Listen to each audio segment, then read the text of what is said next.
wherein Père Sariette discovers his missing treasures. Ext morning Monsieur Sariette entered Monsieur René d'Esparvieu's study without knocking.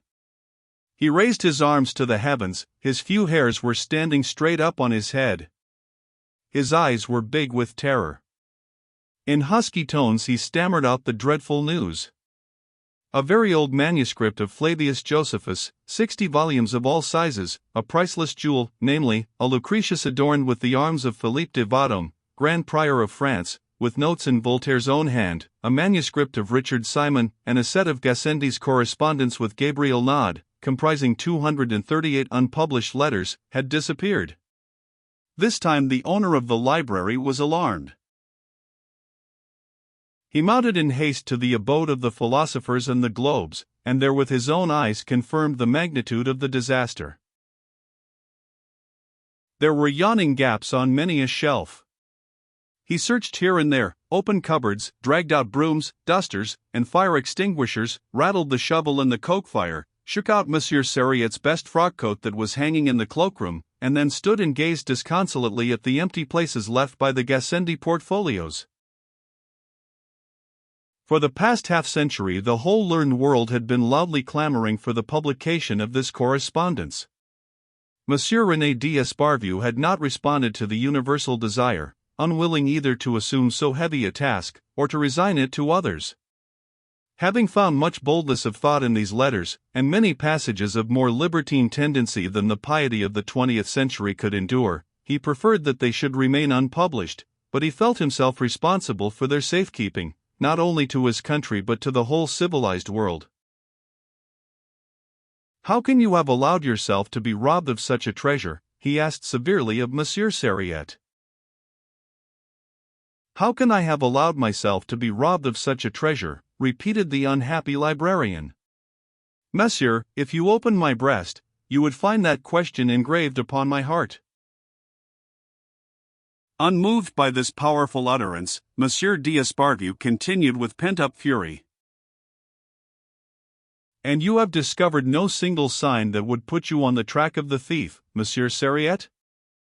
You have no suspicion, not the faintest idea, of the way these things have come to pass? You have seen nothing, heard nothing, noticed nothing, learned nothing? You must grant this is unbelievable. Think, Monsieur Sariette, think of the possible consequences of this unheard-of theft, committed under your eyes. A document of inestimable value in the history of the human mind disappears. Who has stolen it? Why has it been stolen? Who will gain by it? Those who have got possession of it doubtless know that they will be unable to dispose of it in France. They will go and sell it in America or Germany. Germany is greedy for such literary monuments. Should the correspondence of Gassendi with Gabriel Naud go over to Berlin, if it is published there by German savants, what a disaster, nay, what a scandal! Monsieur Sariette, have you not thought of that? Beneath the stroke of an accusation all the more cruel in that he brought it against himself, Monsieur Sariette stood stupefied, and was silent. And Monsieur d'Esparvieu continued to overwhelm him with bitter reproaches. "And you make no effort. You devise nothing to find these inestimable treasures. Make inquiries, bestir yourself, Monsieur Sariette, use your wits. It is well worth while." And Monsieur d'Esparvieu went out, throwing an icy glance at his librarian. Monsieur Sariette sought the lost books and manuscripts in every spot where he had already sought them 100 times, and where they could not possibly be. He even looked in the coke box and under the leather seat of his armchair. When midday struck he mechanically went downstairs. At the foot of the stairs he met his old pupil Maurice, with whom he exchanged a bow. But he only saw men and things as through a mist. The broken-hearted curator had already reached the hall when Maurice called him back. "Monsieur Sariette, while I think of it, do have the books removed that are choking up my garden house." "What books, Maurice?" "I could not tell you, Monsieur Sariette, but there are some in Hebrew, all worm-eaten, with a whole heap of old papers. They are in my way. You can't turn round in the passage. Who took them there? I'm bothered if I know. And the young man rushed off to the dining room, the luncheon gong having sounded quite a minute ago. Monsieur Sariette tore away to the summer house.